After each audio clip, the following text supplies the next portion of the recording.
Hello, good morning, good afternoon, good evening, wherever in the world you may be. This is Sandeep Unnithan of Chakra News in conversation with my friend Lieutenant General PR Shankar of Gunner's Shot. Our interesting collaboration continues, and this week we are going to be talking about a big development that's going to unfold in New Delhi in the next couple of days. President Vladimir Putin is visiting New Delhi. It's his 23rd it's the 23rd India-Russia annual summit. And of course, it's the 25th anniversary of the India-Russia strategic partnership. And to talk about that and more, I have, of course, General PR Shankar with me. General Shankar, good morning. Welcome. Oh, thanks a lot, Sandeep. Good morning to you and all our viewers of Chakra News and Gunner Shot. We're going to talk of something very interesting. President Putin's upcoming visit. It's been announced, the dates are out, 4th, 5th December. Right. The way things are going, a lot of things are at stake. And I think that's the interesting part. What I'd like us to do is, we could discuss it, I mean, this is my view, we could discuss it at two levels. The first level is the importance of this visit in the global dynamics. Right. For India and Russia and everything, and what will be the effect on the thing. And the second is the India-Russia partnership itself, the bilateral. Right. Right. I think though both are not inseparable, but if you put it a little separately, we'll get the better understanding of this upcoming visit, because I think we have to cater. Let's do that, sir. Because, I think in the 25 years that India and Russia have been partners, I don't think we've had a moment like this in 2025, where, Russia is, of course, fighting the longest war in the 21st century, war of attrition, and it's under tremendous global pressure, sanctions. It's discussing a peace deal with the United States in Ukraine. That's a very big pressure. And for the first time, General Shankar, we are being forced to choose between the West and Russia, that you can't buy your oil. Of course, we're buying even high-tech equipment like the S-400 under a lot of pressures and under exceptions that are being made for us, on a case-by-case basis almost. So, I mean, let's start by talking about the position that Russia is in currently. Somebody in the NEA was telling me that the only imponderable in the visit now is that if there is a peace deal, for instance, Putin will have to go and initiate it in the next couple of days, though it doesn't seem to be happening right now. Chances of that happening. The way I look at it, the position in which Russia is, I think Russia has got its bases covered. Right. I mean, let's look at the Russia-Ukraine war is at a stage where Russia can't lose. Yeah. Okay. It only stands to gain. Right. You see, the point is the Russia-Ukraine war is something which no one is going to win. Let's be clear about it. There are no winners in that war. Everyone is a loser. Right. But Russia loses the least. Right. If and when this war ends, or goes to a closure or tapers down, what you will see is the Russian position actually increasing, better off.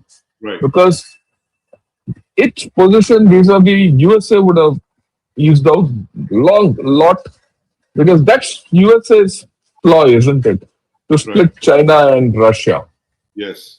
Right.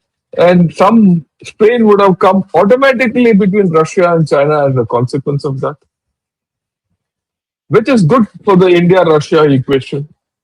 Right. And I think the closure of the Russia war is good. But if the war continues, the Ukraine war continues for Russia, well, we are here already. We are in that position. Things can't change. Right? And the cards are clear, and we deal from what we are. So, whichever way I look at it, Russia's position is pretty well covered. We have to understand one fundamental about Russia, which many people miss. It's not a big economy. Okay, it's just about $2 trillion economy. But it is the only economy which is self-sufficient in everything. Right. Russia They have doesn't everything. depend on. Absolutely. They have resources, they have technology, they have for their thing, and they have landmass. The only problem they have is population, but they seem to have covered that well historically. And that's a landmass which you can't easily, get into. So Russia is a difficult customer for anyone to deal with offensively, and that history has proven. Napoleon will and Hitler both will vouch for their thing. So I think Russia is in a pretty good position. And plus, once the Arctic routes open, Right. you'll find the Russian value to many things will go up.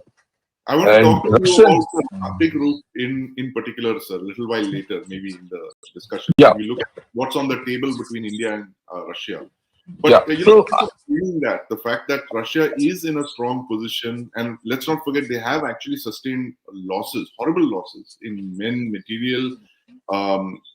Their economy has lost a lot as well. The isolation, the global isolation. But then, like you mentioned, it is. They make everything themselves. They don't really need the world in a way that China is also trying to walk down that path, that counter globalization path where you're fully self-sufficient. You do everything, you make everything. And I saw that statement that came out of a Russian aircraft manufacturer where one of their top officials, I think Chemezov, was in one of those places. And he said, we are the only country that makes fighter jets end to end. We don't rely on anyone for anything. That's a very big thing. And when we are looking at our light combat aircraft program, we're suffering because of imported engines. The things that we need to learn from the Russians. But now that you've put it so that Russia is in a bit of a strong position, how critical is it for us? Now I'm looking at it from the Indian perspective. How critical is it for us that you have a peace deal in Ukraine at the earliest? Because let's not forget that we are also suffering because of the war in Ukraine. We can't trade with the Russians. The rupee ruble trade has been completely, set aside. The rupee ruble hasn't taken off, I should say, to supplant these embargoes, sanctions. How critical is it for us for the peace deal to actually unfold? if the Ukraine war finishes or tapers off, I think India will be in a very good position for many reasons. If once that war tapers off, first and foremost, these energy issues will go off. Right. Trump sanctions and all that will go off, and our equation with USA will improve. Then you have free trade with Russia, and like I said, Russia will have to start, opening up towards USA. That's a mutual thing, which means that the Russia-China axis will start reducing. Right. And Russia has to look at a post-war economy. And in the post-war economy, they'll need India. I have no doubts about it. Diversify Right? away from China. Diversify. And our own growth story will get a fillip. And also remember, you have a lot of stake in Ukraine. Right. You see, at a point of time, we were dependent on Ukraine for our ship engines and a whole lot of things. Engine, Technology, yeah. And notwithstanding whatever is happening in Ukraine or whatever Ukraine is all about, Ukraine still has technological capability which we can, we can use this very well. So I think the Russia-Ukraine war winding down will be of great benefit to us. Right? But then, how do you want to take it forward from here? Yeah, so that's very clear. So that the fact that Russia-Ukraine war winding down is very critical for India and Russia because we are under a lot of pressure there. But that said, what do you expect, sir? Look into the crystal ball and tell us, Prime Minister Modi, Vladimir Putin, 4th of December, he arrives here in New Delhi. And, there is a warmth in that relationship that is very different from all other relationships, whether it is, with the United States. I think there is a certain element of personal chemistry between the two leaders. in a way that we don't with any other country, any other leadership. What do you expect? Are there going to be any surprises? We know the usual stuff, and we'll come to that a while later. Arctic cooperation, the S-400. I know a lot of our viewers want to know more about the S-400 and the S-500 and the Su-57. But do you expect anything beyond all of this? Like in the 25th year of India-Russia, the relationship, you see this being taken to the next level somehow in terms of agreements, security agreements?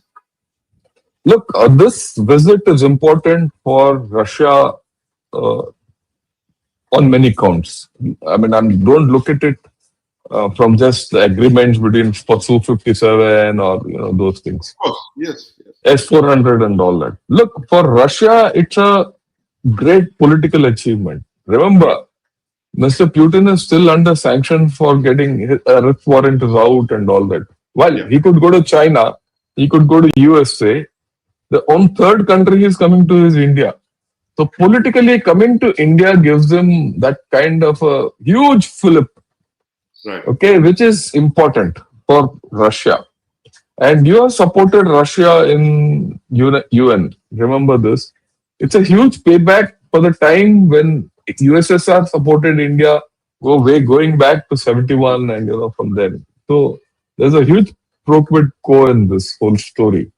So in some manner, we are on equal footing, right? And you bailed Russia out during the Ukraine war by energy. Of course, you benefited, but if you didn't, then Russia would have been in a pickle.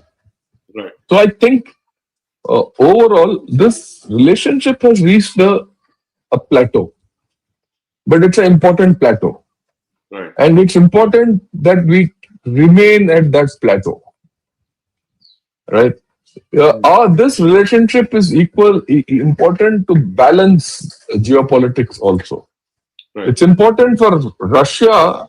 I'm looking at it from the Russian viewpoint. It's important for Russia because it enables Russia to build a hedge against. Look at this.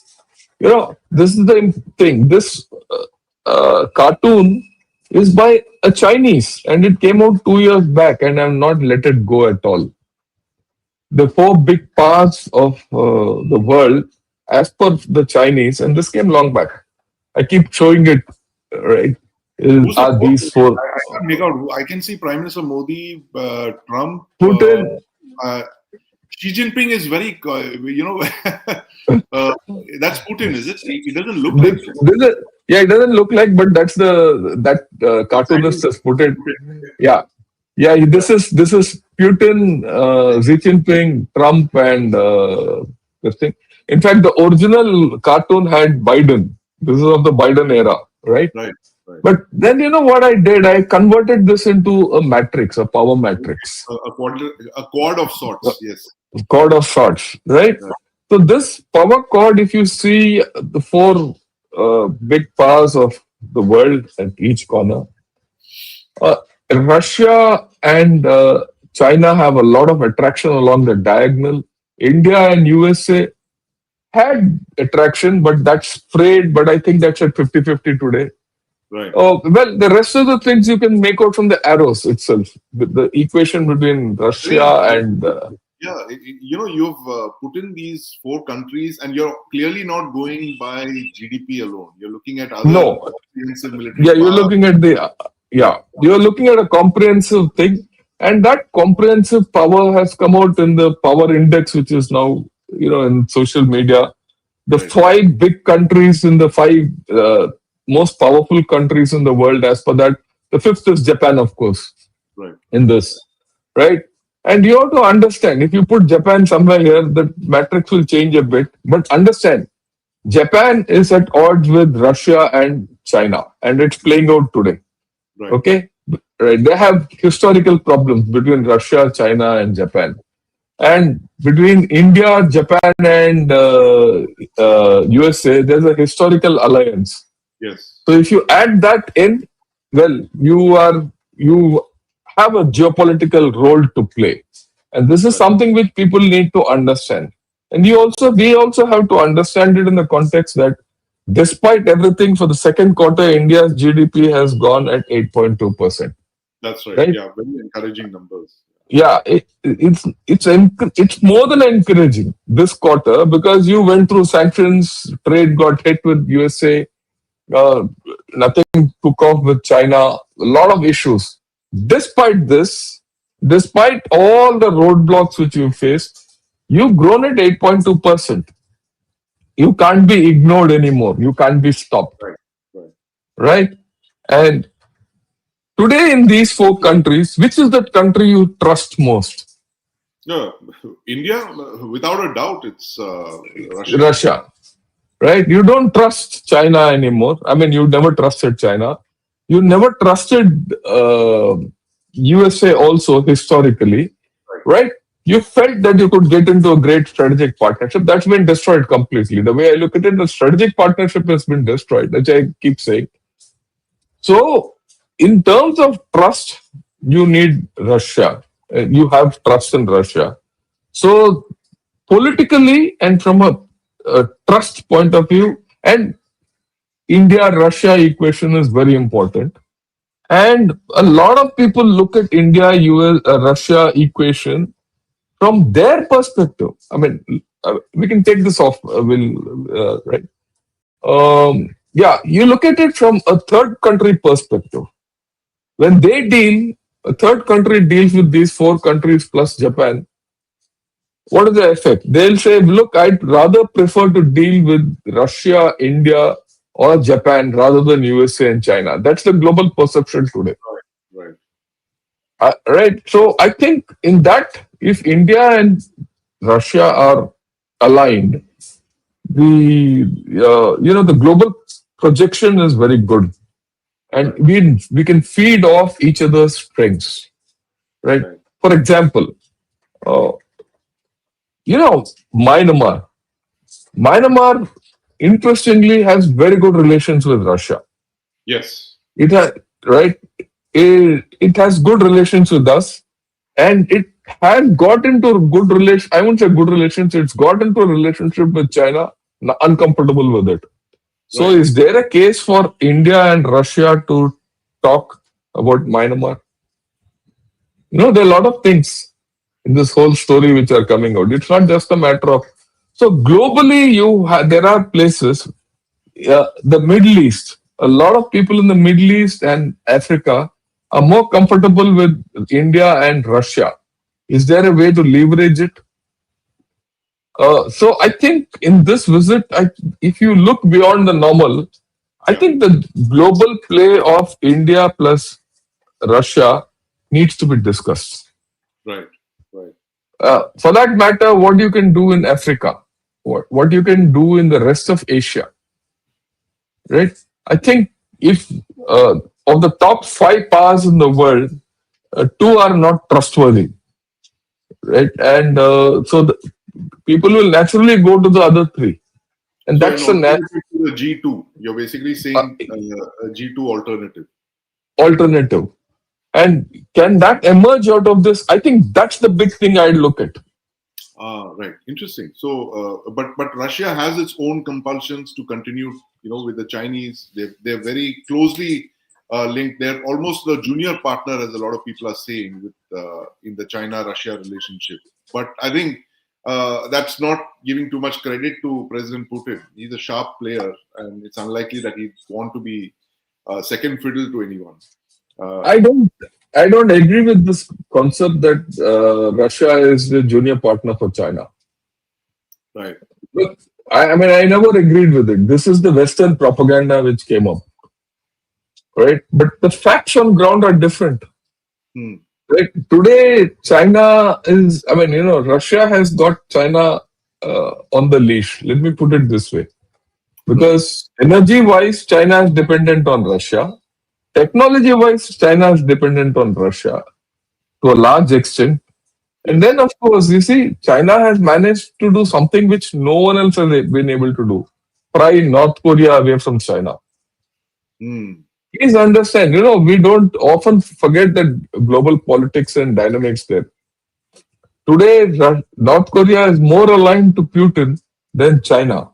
That's And a very important point that you made. That big visit that Putin made at yeah, something with the Kim Jong to get him to commit troops and ammunition, troops, and in return, he's given him technology. He's given him technology. Yeah. nuclear submarine technology. Very very interesting point. So actually, you think that he's broken It's North not Korea? like no. It's not only that. After all these, the North Korean state communications are now no more dependent on the Chinese satellites. They're dependent on Russian satellites, which is a very big change. So the point is that to think that Russia is the junior partner of China, I think is completely not understanding the dynamics of that whole area and that the relationship between the two. I think uh, uh, Russia has a standing on its own, Right, and that is another reason why you see Russia has wants India as a hedge against China. right, right, Ideally, Russia would like the RIC, but they know that the INC on this will not come through. right. Right? But they would like India for that factor. So I have a different view on this. This is my view on this. Yeah, So I was researching an article on this China's wolf warrior diplomacy, and this 2013 essay that came out in one of the Chinese websites. You would remember that the 6 wars that China must yeah, fight in the next half century. And it's very interesting that how this comes out at a time when Xi Jinping has just taken over a few months after his taking over. And I'm just going to put in those uh, wars because it gives you a very interesting,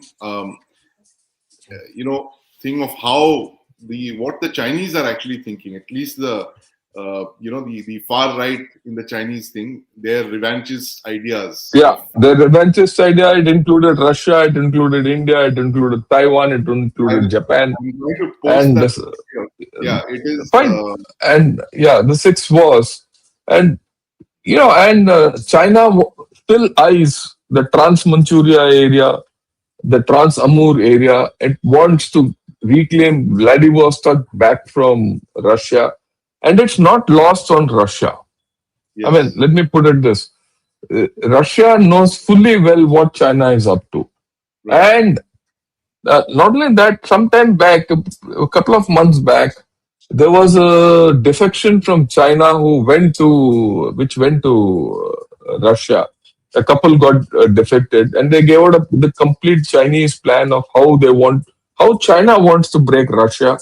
through revival of Russian communism, and they wanted to break Russia into two along the Caucasus, the European Russia and the Asian Russia, with a longer aim or longer term aim of taking over, or Siberia and things like that.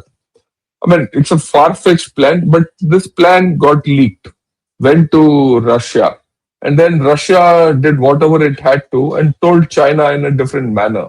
And after that, this business of junior partner, senior partner has gone. Yeah, yep, Uh, we have that here. yeah. These are the 6 wars. I see that. The 6 wars that they must fight. War to Yeah, unify Thailand. That's the obvious one. And this came out yeah, in 2013, right?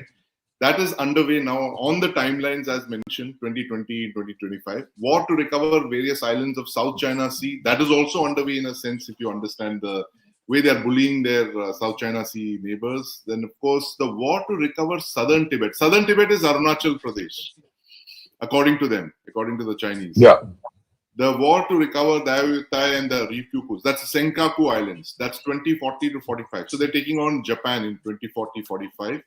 The war to unify Outer Mongolia, 45 to 50. Outer Mongolia is the present day country of Mongolia. And finally, the war to recover the territory seized by Russia. That is Trans-Amur, yeah. So this is something like 600,000 square kilometers, which is an area the size of present-day Ukraine including the Donbass. This is Yeah. what they plan to recover, and this is what they gave the Russian Empire in 1858. The Manchu dynasty had given them in 1850. So this is the last. So they come to Russia at the very end in 2055, 2060. Yeah, but I agree with all this thinking. But the fact is that Chinese have not succeeded in anything, and this was part of the propaganda which they put out in 2013. Right. I don't think China is capable of going to war anywhere. Right. And to a large extent, I don't know whether China itself will survive itself in the current form in these timelines. Because China today is at war with itself. Let's not have any doubt about it. Economy and demography combination. Economy and demography are lethal. They are the two fundamentals of any nation. Right? So I don't give, and it is in fact it is in this context. You said economy and demography are the two basic problems of China. It is in this context the India-Russia meet is very important. Right. Right. We have common interests. Right, and so I don't think I would be too bothered about the China-Russia friendship. Whereas there is no threat at all to the India-Russia equation. Look, I mean, one has to understand again, the China-Russia equation has a lot of issues of trust and this six-war business that won't go away. The India-China issue will never go away. It's out of question. India, USA, trust is gone. There's no trust left. Right? Same with Russia and USA. There's no great thing. So what does it leave? The only two countries with some great power status, India and Russia, have this quality of Russia. They're no more a threat to each other or of any kind. In fact, they've never been and then will not be. So Mr. Putin's visit in the first week of December reinforces this, matrix which I put out always. And especially with what China is trying to do with Japan. Right? So I think India's position in the global matrix also has gone up. One has to understand. So, I mean, no, there might be many critics to my way of thinking, but I think this is the way I look at it. So I think this visit is very important for global stability, global geopolitics, for India. In fact, if we have to sustain this growth rate of 8.2% or 8.5%, whatever, we need Russia on our side. Let's not have any doubts about it. Yeah. We need Russia to deal with China. You need Russia to deal with Pakistan. You need, like I said, you need Russia to deal with our neighborhood also. Right. Myanmar. So Myanmar is important. So I think, and of course, Africa. So for our own growth, our own geopolitical footprint, it's good to have Russia on our side. And it's good to have Russia on our side for technology. Right. Now, I want to spend some time on technology. Look, whether we like it or not, we are a nation which has not been able to harness its own technology. We don't lack technology, we can't harness it. That's our fundamental problem. Now, if you need technology, and the only country which is prepared to give you technology today is Russia. Right. Let me explain this. No one else gave you technology. Even Russia never gave us technology till now. But today, Russia is prepared to give us technology. Of course, we missed the bus when USSR collapsed. Then technology was there on the plate for us. We made the foolish thing of not accepting it because of our own internal myopic viewpoints. Right. But today things have changed. You need technology, and Russia is the only country which is prepared to give us technology. So, General Shankar, I'm going to quickly ask you on that because I know you're at the IIT Madras. You do a lot of technology when you're not here speaking to addressing viewers. You're doing a lot of high-tech stuff yourself, most of which you can't tell us yet. But, tell us what in 2025 India post-Operation Sindoor, what is the kind of technology that India really needs from the Russian Federation? See, there are a lot of chatter about the S-400s. We'll come to that, the bean count, but tell us the kind of technology that we are looking for today where Russia will actually fill in the gaps. See, you need Russian technology to expand your maritime power. Right. You have submarines and things like that. Definitely, you need. There's no doubt about that. The second technology which you definitely need is to expand your air power, aircraft building. On that, we should not have doubt. The third place where you need a lot of help, Russian technology, is in nuclear power. Right. Okay. The fourth place where you need collaboration with Russia, I won't say technology, but you need collaboration with Russia, is in space. Space technologies, you need a lot of collaboration. Okay. In terms of technology. In certain core technologies, in metallurgy and things like that, which are still important, no matter what you say of other core technologies, you need collaboration. You need collaboration. I'm not saying you need technology, you need collaboration to take your own knowledge to a different level. Right? So I think if you look at it from these 4-5 points of view, okay, I don't know if I've missed out any, but I think from these 4-5 points of view, you need Russia. And today, Russia is prepared to part with these technologies. That's the important point, which we need to cash in on.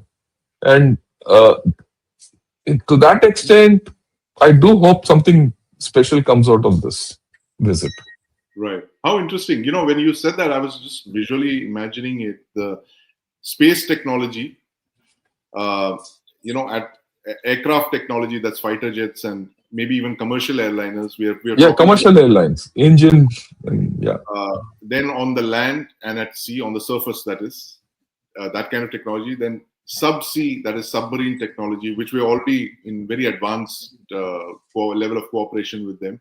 In fact, I must add that they have offered us 2 more Akula class nuclear powered attack submarines, in addition to the Chakra 3, which is being refitted currently. But I think this is a decision that India will have to make, considering the fact that we want to build our own SSNs. So we've already sanctioned a program for that.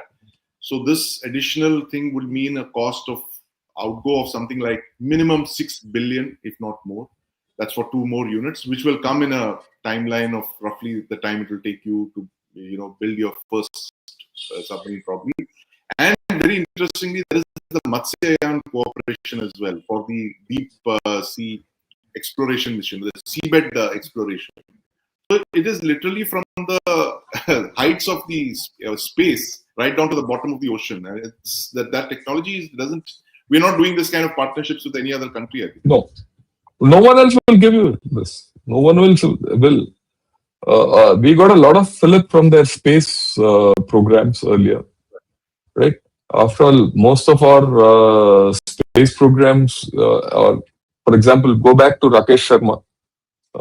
When he went abroad, to the space as on a Soviet shuttle. So I think a lot of things we have to put together when you talk of India and Russia. It's one thing to say tech, IT, EAO, all that, but I think the hardcore technologies we still need Russia on our side.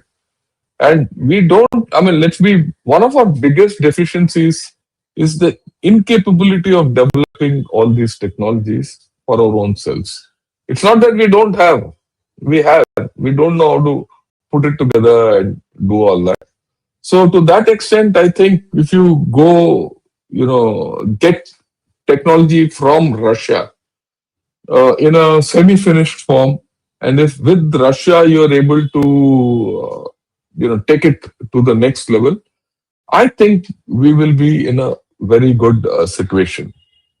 Okay. So as Sandeep will join us, there are certain other things which, I mean, I think one major issue, a major issue in which India and Russia collaboration and cooperation will be of great value is energy.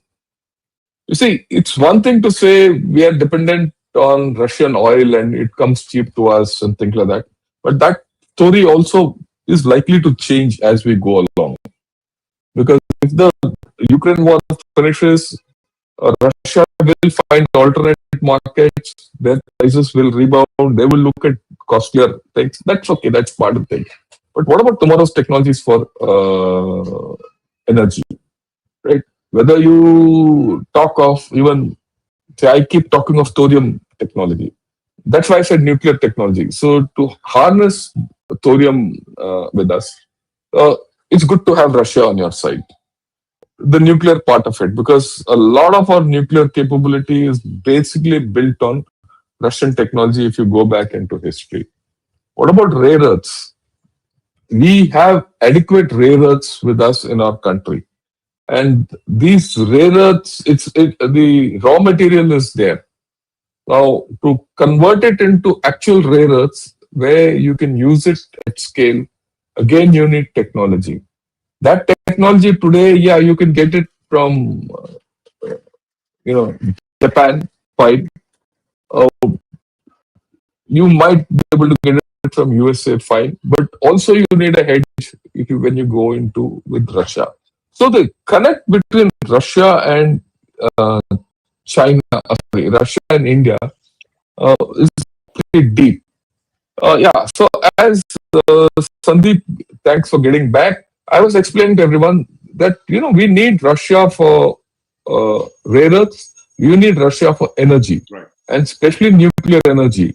Converting our thorium reserves into practical nuclear energy to finish our thorium cycle, which is very important. And also the fact that a lot of our nuclear supply, plutonium or uranium, not plutonium, really uranium, still comes from Russia.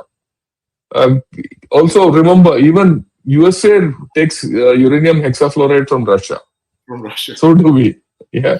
So the India-Russia partnership, the bandwidth is very huge, and you can't ignore it. So Right. that's something which we need to understand. So am I looking at one big ticket announcement when Mr. Putin comes? I'm not. Right. The very, I'm not.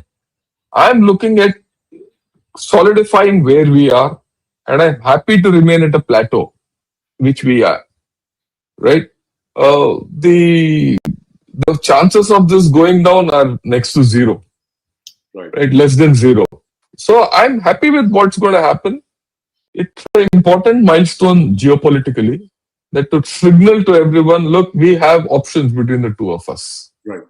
Right. Absolutely. Right? No, Yeah. I think that's a very good point, a fair point that you made, General Shankar, about the plateauing. Firstly, apologies for that technical glitch. No, that's okay. These things happen. Yeah, no problems.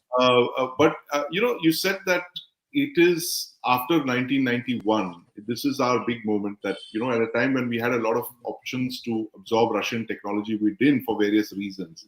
Because I think we did not understand the kind of technology that was on offer, and we might have taken it for very critical areas like the strategic program, the nuclear submarine program. We did not do it for other areas where we thought we were a little complacent, let's put it that way, especially with fighter jet development and all that.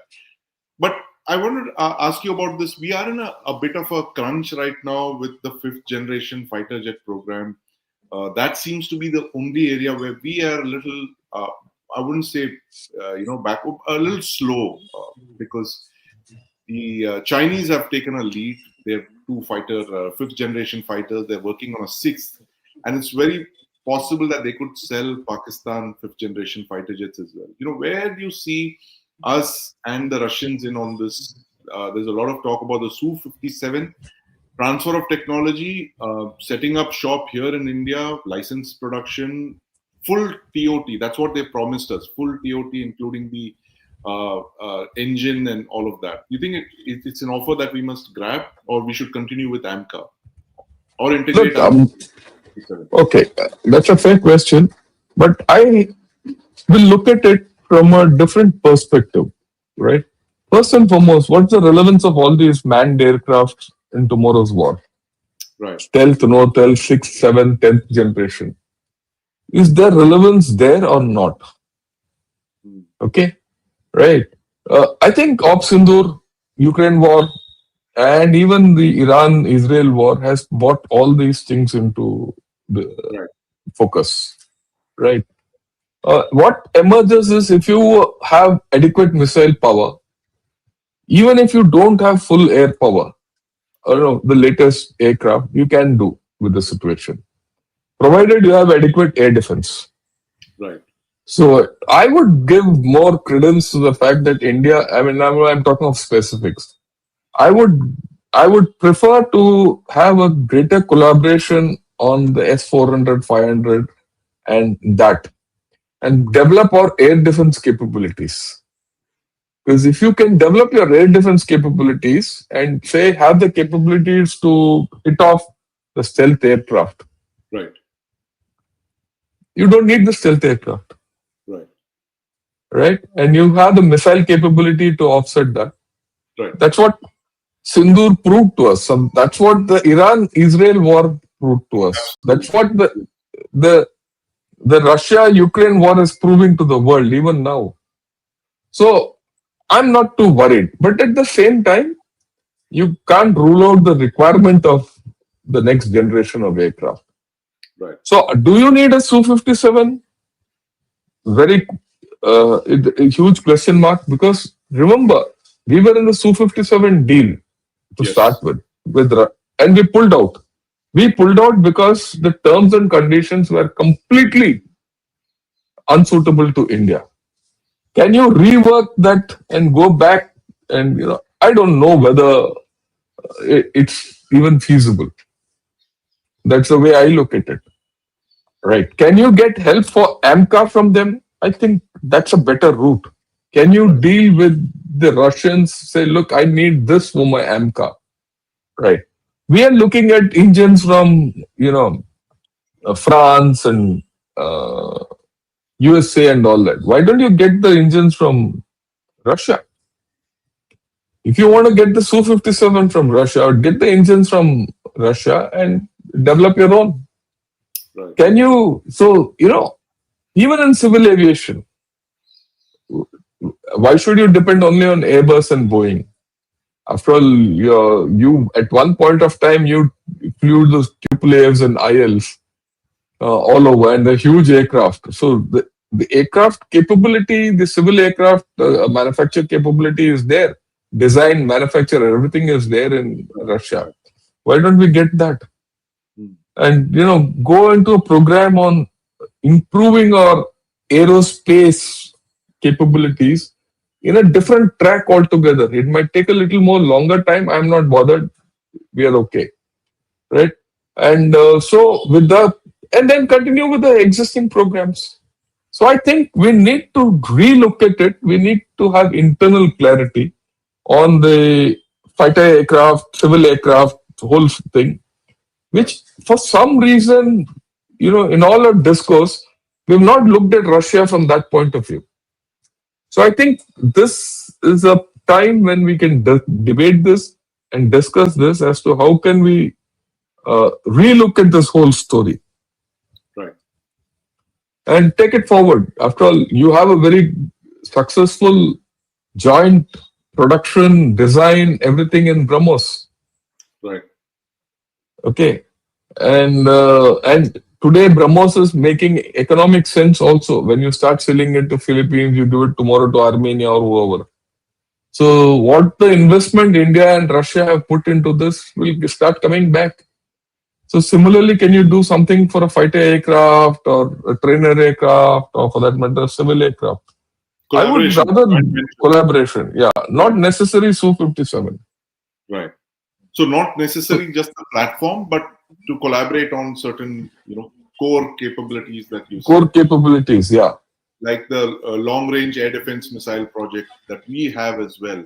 And You want uh, no, you want to. You see, we discussed about Sudarshan Chakra and all that. yes, Can you? exactly. Yeah.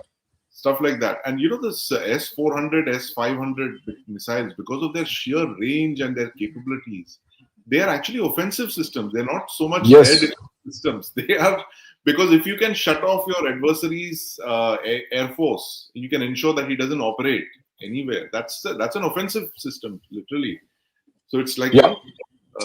you can carry out free hunts of his, assets, like what we've done. 300 kilometers, we've taken a shot at that distance. But the other areas of cooperation, General Shankar, drones. I was reading this article in this Foreign Affairs, this latest issue, which talks about how Russia has recovered from the war in Ukraine. And there's a very interesting line there saying that in just 3 years, Russia has made over 450 interim modifications to combat manuals. Their handbooks are being constantly upgraded, and they're working so closely with industry, with academia. Literally, their IITians are all embedded there in the field with them, and they are today leaders in drone warfare. They and the Ukrainians, of course, both of them. Ukrainians have showed frugal innovation. The Russians are doing it at an industrial level. Where are the possible areas of cooperation for drone warfare that we can look at the Russians for? Look, again, how drones are to be employed, utilized, whether tactically or strategically.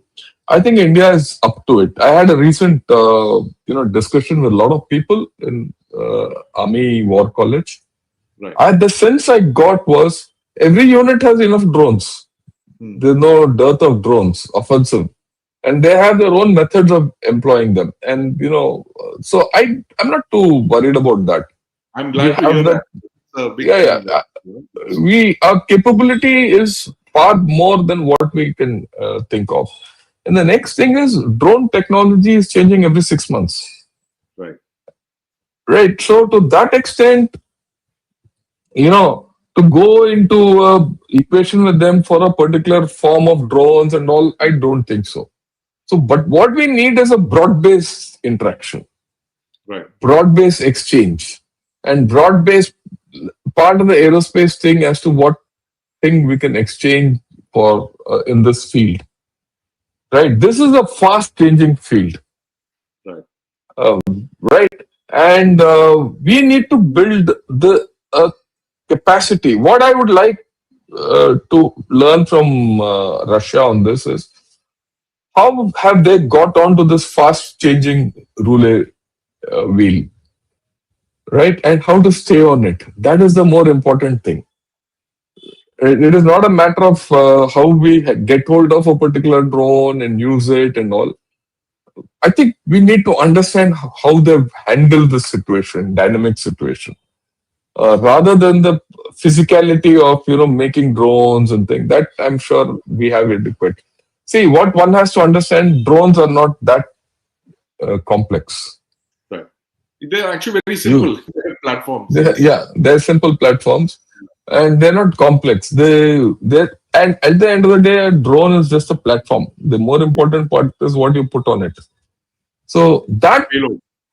Yeah, the payload. That logic as to how things are and how they've operated and what has actually happened in Ukraine, first hand is what we need to understand. Second hand, through other journals, descriptions, war accounts, and all that, we know we have adequate thing. And plus, we have adapted well to our terrain. But the second thing is, the counter drone systems. How do you handle counter drone systems? Because you might have the best drones, but if you have a good counter drone system, things change. So that's something which we should do with Russia.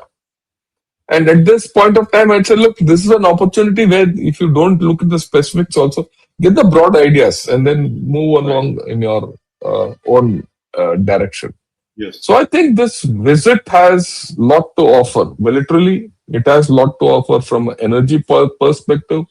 It has a lot to offer from geopolitical perspective. Like I said, we've hit a plateau. Yeah. I don't know whether we can go ahead. Right? You can expand the thing, but the relationship, it's good if you can keep it at that plateau. Right. Right. Yeah. Absolutely. And of course, there are other issues like the rupee ruble trade, figuring that out. All those will And get sorted out. that's right. I am There, sure those will. there are a lot of people who are basically arguing for the fact that we need to diversify beyond just energy and defense and technology. What are those new areas that you would look at with Russia? Uh, Pharmaceutical seems to be one, machinery, Yes. technology, automobiles. President Putin has praised our automobile sector, repeatedly. He said, how India makes such an array of passenger cars, and they are completely dependent on foreign suppliers for automobiles. So that's possibly one area of, cooperation, collaboration that we could look at. Yeah, there are a lot of areas. When you look at drugs, Right, pharmaceutical industry, we can. Communications, mobiles. India still remains one of the best country which makes maximum mobiles. So a right. lot of things you could send across to Russia. Agri products, Yeah, right? A lot of things. So I think the scope is huge to expand, and so that it's just not a one way kind of an affair. See what India gives to Russia is scale. right, We have this capability of scale, which Russia doesn't have. Russia has niche products and energy, but what we have is scale. And right, so I think there is a lot of scope in this where I'm sure all these issues will come up in the visit. And of course, like we started the Arctic routes are something where we need yeah, foothold on. right, Per se, I must also say that do you need the Arctic route? India doesn't need the Arctic route. Really speaking, why do you need the Arctic route? You don't need. But it's good to have a presence in when those lanes open up, and Russia gives you a foothold there, right, right?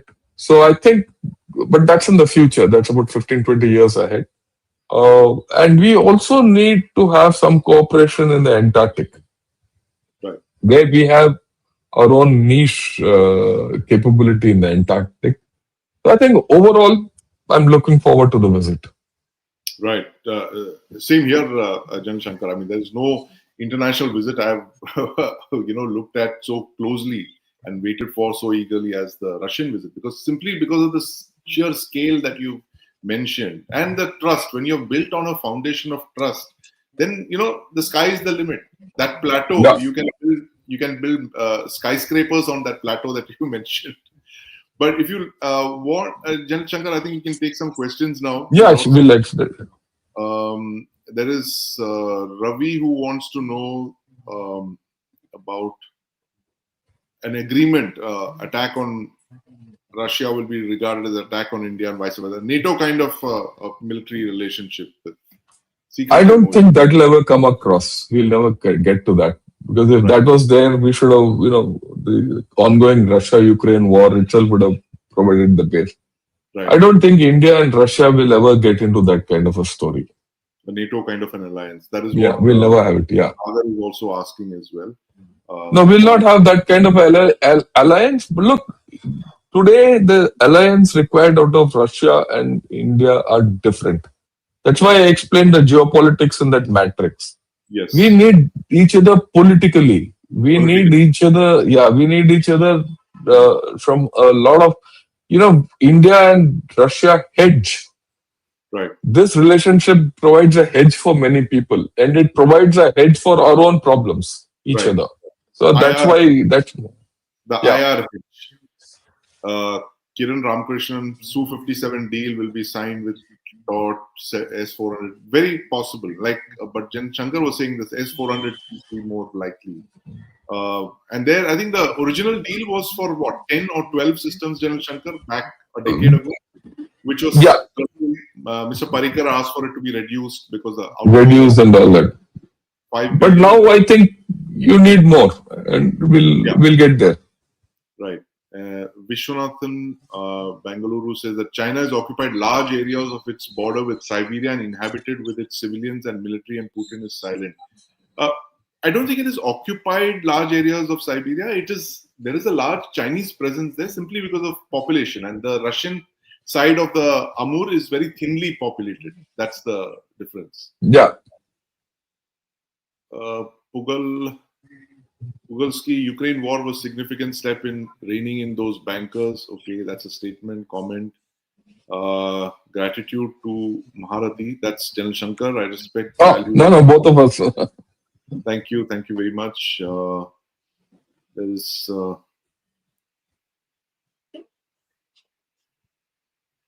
This looks like something British intelligence would put out.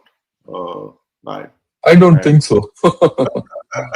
Iyengar, Mr. Vasu Iyengar has made a suggestion for a better mic. Thank you, Vasu. Thank you very much. I saw your comment when you made it. I will implement it the next Saturday when we are discussing the visit, the outcomes. Possibly that's one big thing. Next, I promise to have that microphone to reduce the reverberation.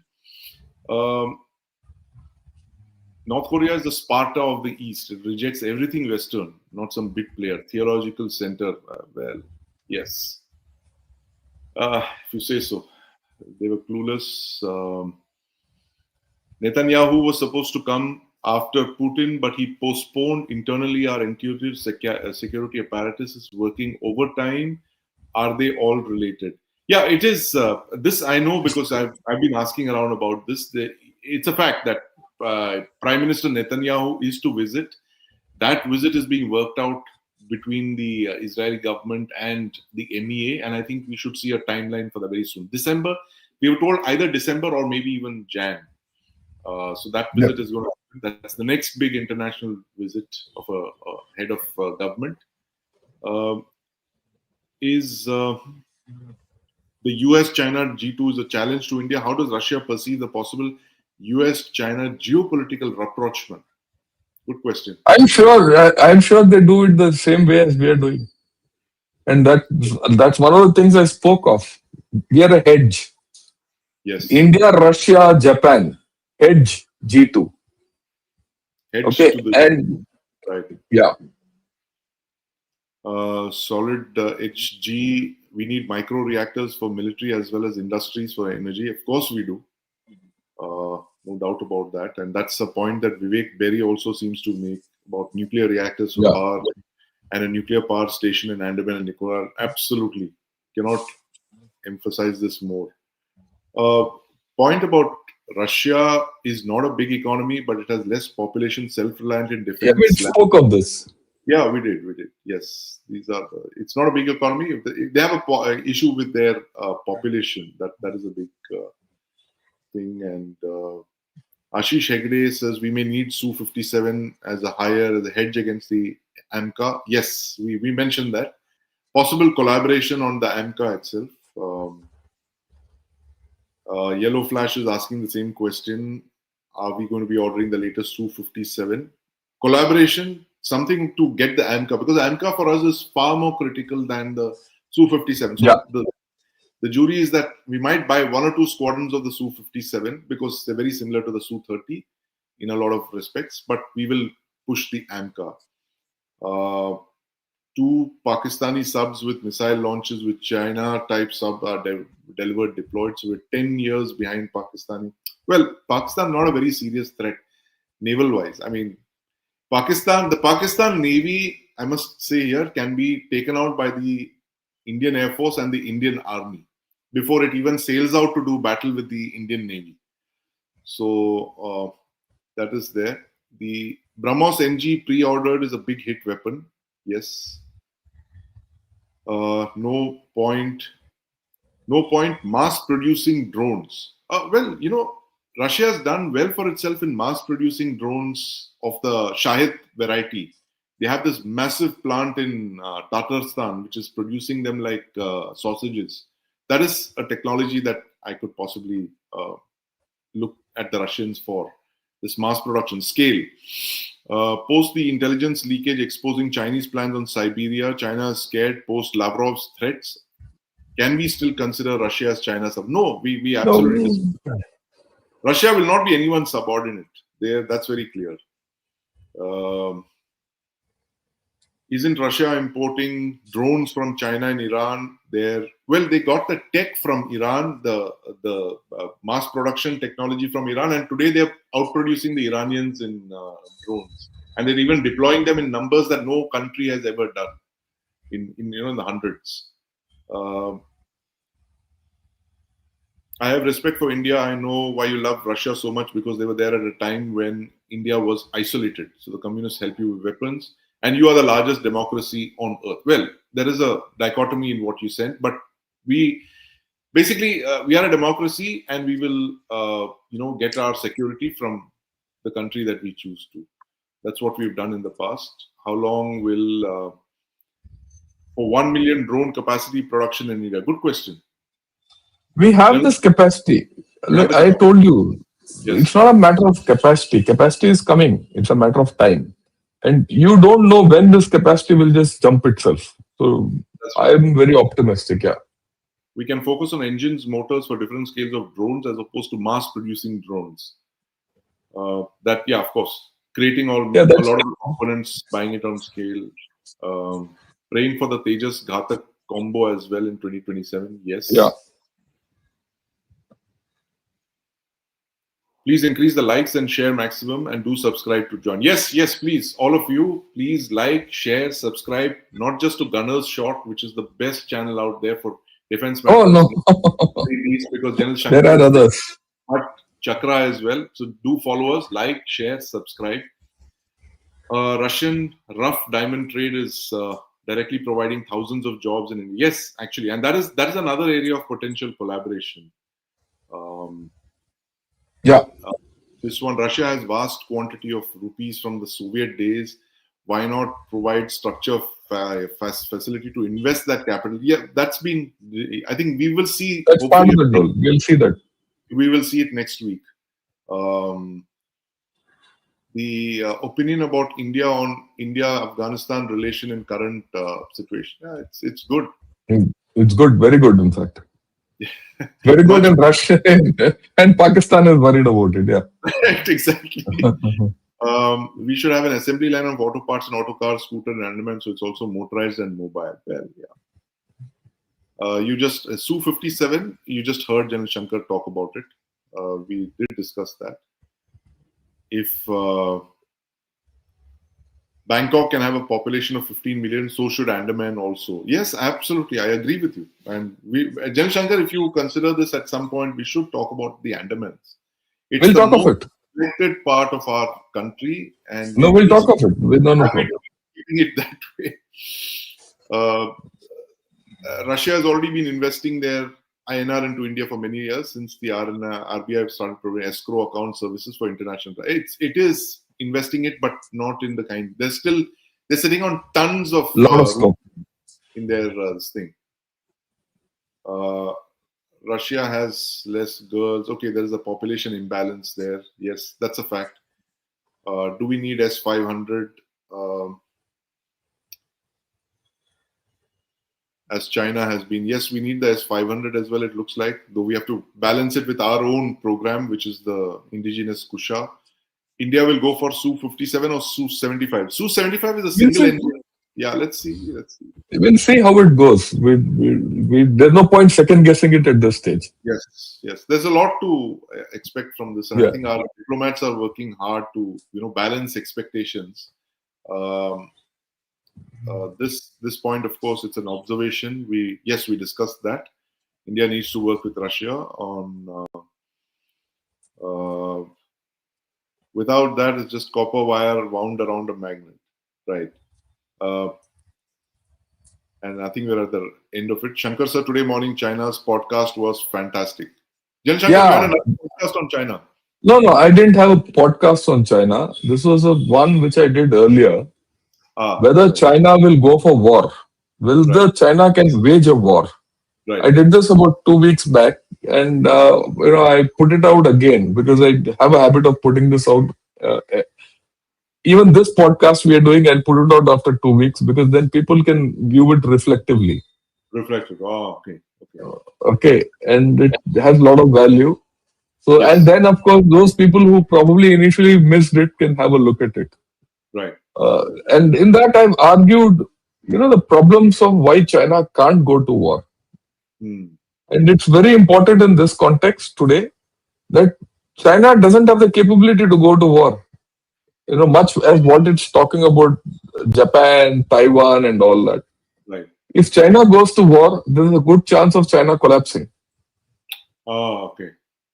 It'll just collapse. So it's too much of a risk for Xi Jinping and company to go to war. Right. But at the same time, it might be too much of a risk for Xi Jinping and company not to go to war the way things are panning out. So we'll have to see, watch China very closely, because China, to me, to my way of thinking, is the most unstable country in the world today. Right. Right. Absolutely. And you've mentioned that time and again, Jan Shankar, Yeah, this approach that China's internal contradictions and its purges something we should look out for. yeah, yeah. As of now, Jan Shankar, can we commit to our viewers that next Saturday we're going to be talking about Yeah, why not? India and Let's do it. aftermath of the visit? Because by then we'll have Yeah. the statements will be out, joint statements will be out. We can analyze it and look at the road that we've traveled since. And Yeah, we'll do. We could do that on 5th if you want. Because 6th I'm off to Pokhran for the final firing of the ramjet. So okay, right. we'll do it on 5th. Yes. 5th. You have breaking We'll do news it for us. on. You just revealed the fact that you have a ramjet artillery round being tried in Pokhran. Congratulations, General Shankar. This Thank is you. an announcement that I've waited to hear from you. The ramjet artillery round is finally reached Pokhran. And who This knows? is a great achievement. It's a great achievement. Congratulations from all of us. For you who are watching there, this is the project that General Shankar has been quietly working on with the IIT Madras for the last decade or so, because he believes that artillery rounds have reached the end of their physical limits, and now the only way to convert artillery rounds into missiles is by getting ramjet rounds. And ramjet rounds, I must tell you, they all look like, I've seen a couple of them, they look like mini BrahMos missiles, right? And that's what General Shankar plans to do, launch BrahMos missiles from artillery guns like the Bofors and of course the Dhanush and others. Congratulations once again, General Shankar. Can't wait to do a special podcast for our viewers. We'll do Since it. you're here, we must have a special discussion. No, we'll do it.